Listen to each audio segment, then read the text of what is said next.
Сәлеметсіздер ме оқушылар? Бүгінгі сабағымыз практикалық жұмыс.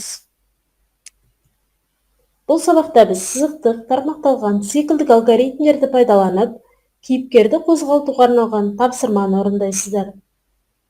Сызықтық, тармақталған циклдік алгоритмдердің блок схемаларының қандай айырмашылықтары бар? Сахнаға кейіпкерлерді координаталар арқылы орналастырудың тиімділігі неде?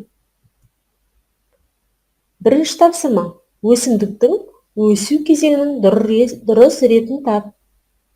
Өсімдіктің өсу кезеңдерінің сызықтық, тармақталған және циклдік алгоритм ретіндегі блок схемасын ұсын. Бірінші тапсырманың жауабы: ары қарай өздеріңіз циклдік және сызықтық тармақталған алгоритм ретіндегі блок схемасын ұсыныңыздар.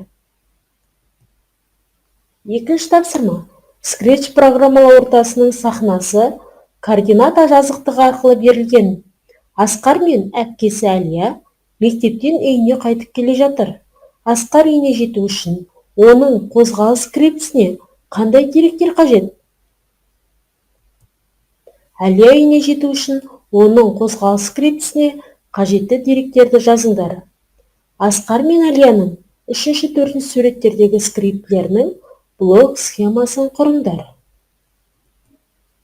Осы екінші тапсырманың жауабы: Әлия мен Асқардың үйіне жету үшін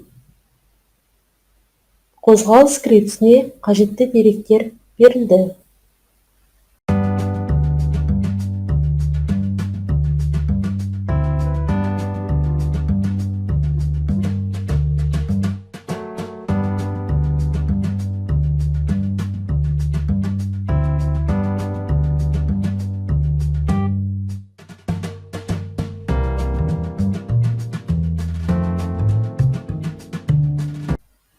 Үшінші тапсырма: төменде берілген жоба скриптілерін талдаңдар.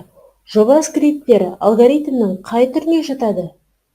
Олардың орындалуын компьютерде тексермей, кейіпкердің іс-әрекеттерін есептеу арқылы анықтаңдар.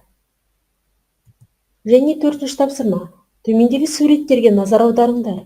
Балалардың іс-әрекеттерін қалай бағалайсыңдар? Олардың іс-әрекеттерінің алгоритмін сөзбен сипаттаңдар. Scratch ортасында осы суреттердің негізінде жоба идеясын ұсыныңдар. Балалар, бүгінгі сабағымыз осымен аяқталды. Сабақты мына смайликтер арқылы қорытындылайық.